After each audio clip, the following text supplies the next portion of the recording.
بسم اللہ الرحمن الرحیم۔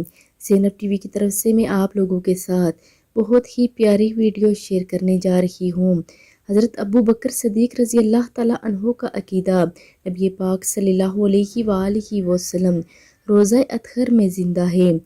حضرت ابو بکر صدیق رضی اللہ تعالیٰ عنہ کا عقیدہ تھا کہ نبی پاک صلی اللہ علیہ وآلہ وسلم روزہ اطہر میں زندہ ہیں، اس لیے انہوں نے اپنے وصال سے قبل یہ وصیت فرمائی کہ میرا جنازہ حضور صلی اللہ علیہ وآلہ وسلم کے حجرہ مبارک کے سامنے رکھ دینا اور اجازت طلب کرنا۔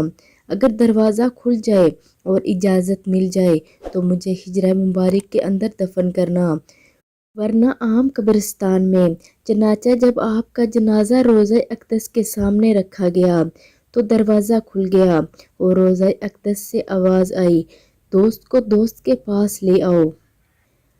اب آپ خود فیصلہ کریں کہ صحابہ کے عقیدے پہ کون ہے اور بدعتی کون ہے۔